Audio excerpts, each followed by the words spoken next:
Here's a quote that's, I think, as true today as it was on the day it was written. All of humanity's problems stem from man's inability to sit quietly in the room alone. Anyone have any idea where that may have come from? Probably not. Well, it was written by a French philosopher and mathematician named Blaise Pascal in 1654, which goes to show that people have been struggling to simply sit and think for at least 5 centuries. But I kind of have a feeling it was going on longer than that. I read about a study where the subjects were given a painful electric shock, very unpleasant. Then they were asked how much money they would pay not to get that shock again. The people consistently said that they would pay a lot of money. The same subjects were then put into individual rooms alone for 15 minutes. This time, there was a button on the table, and they were told that if they pushed it, they would get that same electric shock. There was no benefit to pushing it. They didn't have to push it. It was totally up to them. The pushing it would not reduce their time in the room. After 15 minutes had passed, 25% of the women had pushed the button at least once, and if that's surprising, 66% of the men had pushed it. Many, several times. And one guy pushed it 190 times.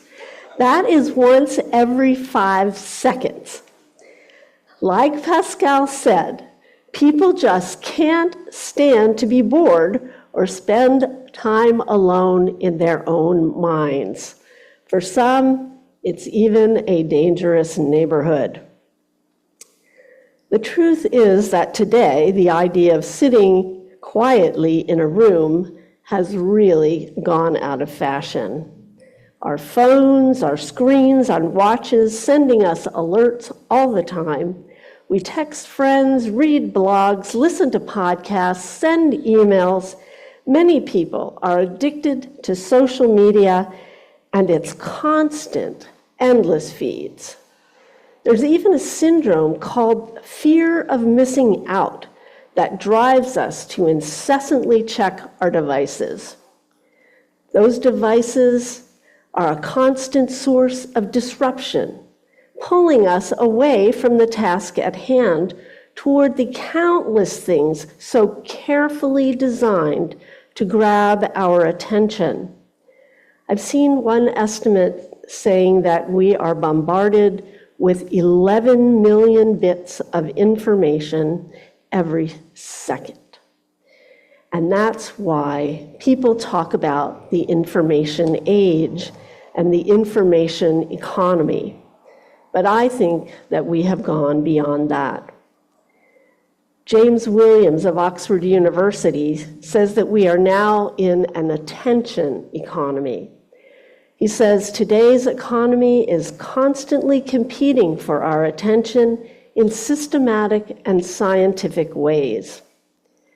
He explains that companies are leveraging their very sophisticated understanding of human psychology, particularly our non-rational biases, to exploit vulnerabilities in our brains and optimize data to create systems of measurement and message delivery. He calls the result an industrial scale form of persuasion and says that it is now the primary business model of global communications media. What does this mean in practice? Well, I read recently the former CEO of Netflix, Reed Hastings, said the company's real competition isn't YouTube or Spotify. No, it's sleep.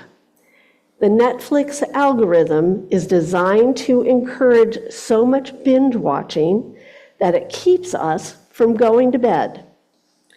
And I hate to admit it, but I've often stayed up later than I intended to watch some of my favorite shows.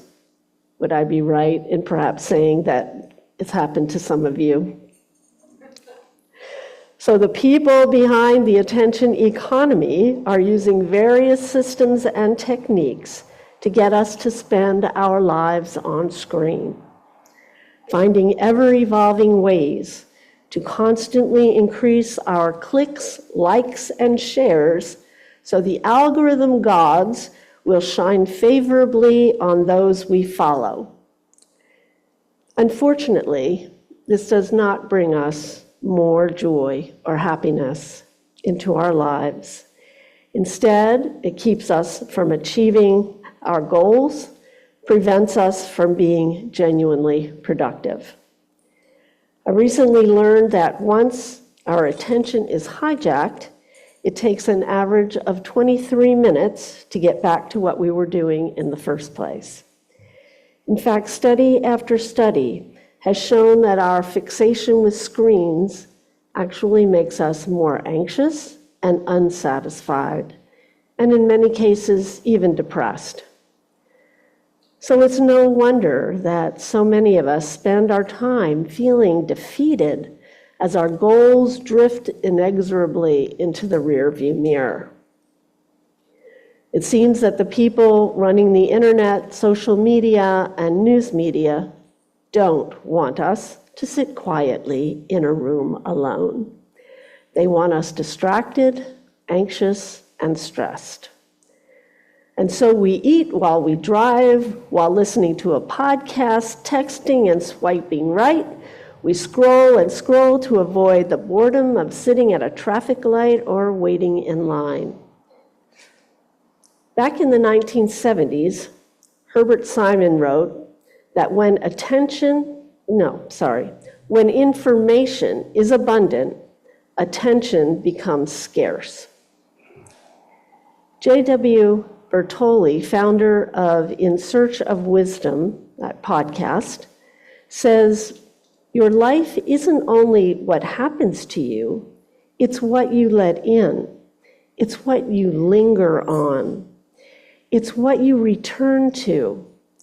This is why all of this distraction feels so strangely hollow. It gives you plenty of stimulation, but very little chosen experience. You don't decide what matters.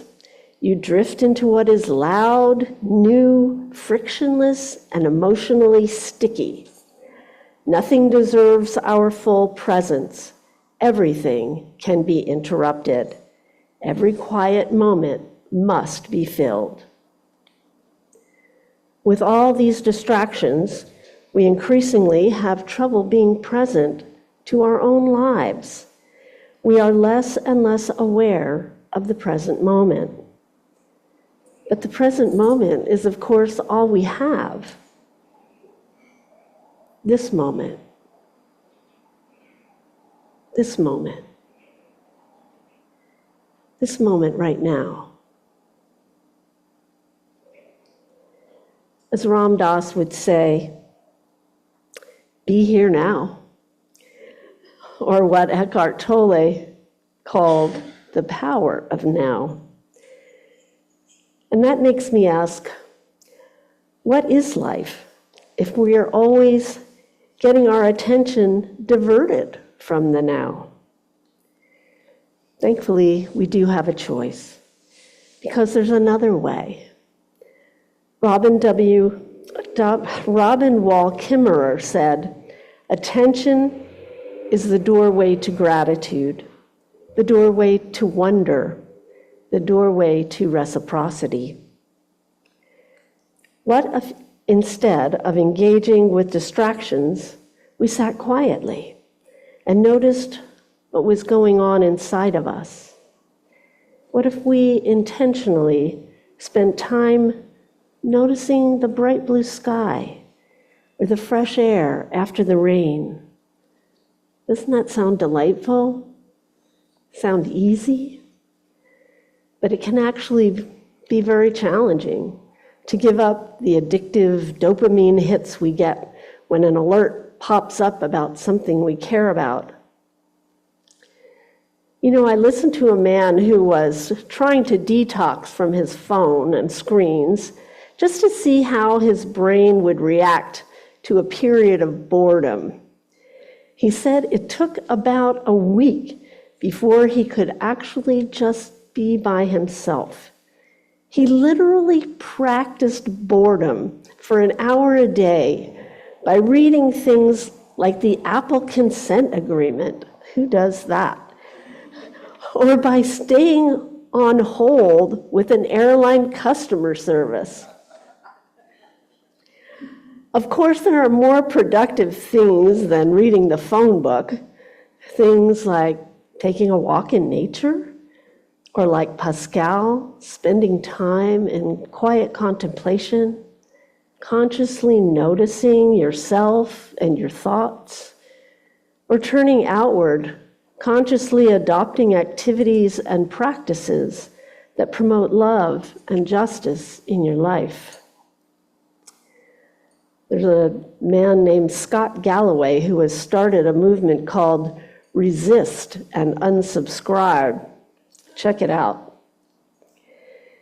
It can be hard to do, but detoxing is worth it, because these acts can turn everyday perception into a spiritual task, one that helps us understand the value of paying attention to beauty, truth, and goodness, one that helps us, each of us, participate in that goodness and contribute to it, because that is one way to access the sacred, one way to encounter the holy.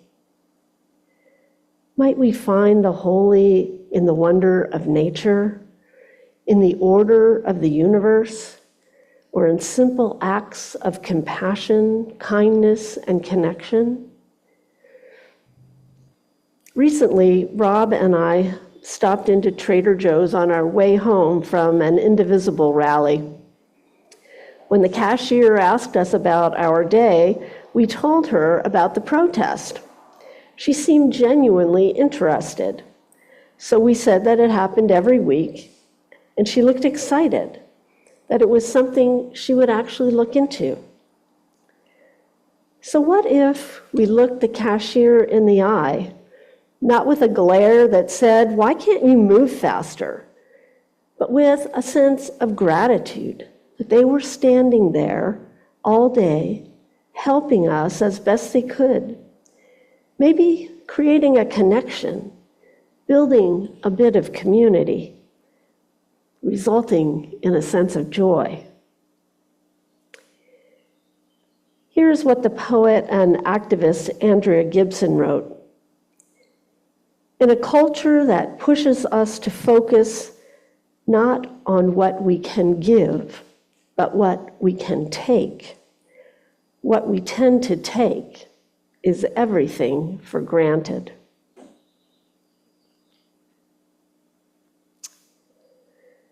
I dare to say that maybe if we approached the world with the gratitude that Kimmerer talks about and the generosity that Gibson recommends, that the attention that leads us into that generosity and gratitude, perhaps we wouldn't be at war right now. We can gain such tremendous gifts by simply learning the art of paying attention. And of course, our transcendental forebears, Emerson and Thoreau, knew all about this. They were both devoted to their interior lives. Starting in 1845, Henry David Thoreau famously spent 2 years at Walden Pond in a very small one-room cabin. I visited its replica in Concord, Massachusetts, and I'm pretty sure it was not the most exciting place to live. But that's the reason that he was there. He had a rigorous practice of paying attention to his own life, to his desires and how his life was increasingly entangled with America's industrializing economy. He employed his solitude and simplicity to examine the moral costs of progress and to ponder the cost of a slave-based economy. He spent countless hours considering the moral context and costs of his way of life, how the suffering of others was contributing to the comfort of himself and his neighbors. Emerson took a different approach. He said that by focusing on our interior lives, we can get in touch with the deep force within. I love this quote of his. There is a guidance for each of us, and by lowly listening, we shall hear the right word. Place yourself in the middle of the stream of power and wisdom which flows into your life. Then, without effort, you are impelled to truth and perfect contentment. He believed that our inner experiences can be the primary sites for spiritual revelation, that they can put us in touch with our intuition and our conscience and help us guide us in our lives. He said that this is the place where the human and the divine meet. While there, we can begin to discern which impulses come from conformity and fear, and which feel like a genuine movement of the spirit. We UUs say that our conscience is our highest authority, and I believe that is true wisdom, wisdom that can inspire us to take the time to lowly listen, to pay attention to the still small voice inside us, and encourage our conscience to lead us on the right path. Reverend Victoria Safford, in her meditation manual, Walking Toward Morning, wrote, "In a cemetery once, an old one in New England, I found a strangely soothing epitaph. There was a carving of a tree with roots and branches on the headstone, along with the words, 'She attended well and faithfully to a few worthy things.' At first it seemed a little meager, a little stingy, but now I can't imagine a more proud or satisfying legacy. She attended well and faithfully to a few worthy things. Yet every day," Stafford writes, "I stand in danger of being struck by lightning and having the obituary in the local paper say for all the world to see, 'She attended frantically and ineffectually to a great many unimportant and meaningless details.'" How do we want our obituary to read? Adrienne Marie Brown has some advice for us. Put your attention on joy, being connected and feeling whole, and you will find it everywhere.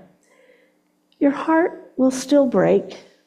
You will know grief, but you will find it a reasonable cost for the random abundance of miracles and the soft, wild rhythm of love. Being present can open us to the incredible miracle that is this life, can help us tap into something vast and transcendent. Pay attention to a tree, a mountain or ocean, a child's face, a singer's voice. It is worth the effort and the discipline that it takes when you realize you are back in the flow of life and living. I love what Diana Ackerman said about this. She said, We can't enchant the world, which makes its own magic, but we can enchant ourselves by paying deep attention. So may it be.